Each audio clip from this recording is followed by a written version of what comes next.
Big boss Malayalam season 7 റിവ്യൂയിലേക്ക് സ്വാഗതം. ലാലേട്ടൻ വന്നു. ക്യാപ്റ്റൻസിനെ കുറിച്ചിട്ട് ലാലേട്ടൻ ചോദിച്ചു. ഷാനവാസ് നന്നായി ചെയ്തു എന്ന് എല്ലാവരും പറഞ്ഞു. കുഴപ്പമില്ല, ഷാനവാസിന്റെ ക്യാപ്റ്റൻസി നന്നായിരുന്നു. അനീഷ് ക്യാപ്റ്റനായിരുന്നല്ലോ, ഫസ്റ്റ് ക്യാപ്റ്റൻ അനീഷ് ആയിരുന്നല്ലോ. പക്ഷെ ഷാനവാസ് ക്യാപ്റ്റനായിട്ടും അനീഷാണ് അത്ര ക്യാപ്റ്റൻ പോസ്റ്റ് പോലെ എല്ലാ കാര്യങ്ങളും അനീഷ് പറയുന്ന മാതിരി ഷാനവാസ് ചെയ്യണമായിരുന്നു അത്ര. ഷാനവാസ് ക്യാപ്റ്റനായിട്ട് ഷാനവാസിനെ ഭയങ്കര കഷ്ടമായി. അനീഷാണെങ്കിൽ ഞാനായിരുന്നു അല്ല ക്യാപ്റ്റൻ, അതുകൊണ്ട് ഞാൻ പറയണത് തന്നെ കേൾക്കണം എന്നുള്ള ഭയങ്കര വാശിയായിരുന്നു അനീഷിന്. അത് ഭയങ്കര ഇറിറ്റേഷൻ ആയിരിക്കുന്നു ഷാനവാസിന്. നെക്സ്റ്റ് വീക്കിന്റെ ക്യാപ്റ്റൻസി ടാസ്ക് ഉണ്ടായിരുന്നു. അല്ല, ആര്യൻ, ജിസേൽ, അഭിലാഷിനെ ആയിരുന്നു സെലക്ഷൻ ചെയ്തത്. ഇവർക്കൊരു ടാസ്ക് കൊടുത്തിരുന്നു.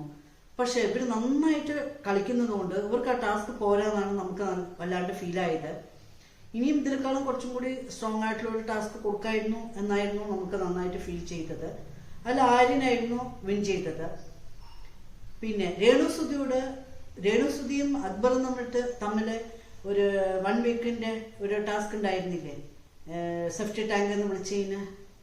അക്ബർ രേണുസുതിയോട് 1 വീക്ക് വരിക്കും രേണുസുതി സമാധാനപ്പെടുത്തണം എന്നുള്ളൊരു ടാസ്ക് ഉണ്ടായിരുന്നു.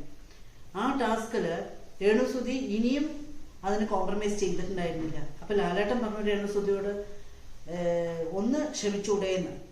അപ്പൊ രേണുസുതി ശരി, ഓക്കെ, ഇനി ലാലേട്ടനും പറഞ്ഞിട്ട് അനുസരിച്ചില്ലെങ്കിലോ എന്നുള്ള ഒരു ഇതില് രേണുസുതി ഓക്കെ എന്ന് പറഞ്ഞു. അതെന്നും രേണുസുതിക്ക് ഒരു കഷ്ടമായിരുന്നു. ഇതിന് ക്ഷമ പറഞ്ഞു, ഓക്കെ ആയി. രേണുസുതിയും അക്ബറും തമ്മിൽ ഓക്കെ ആയി.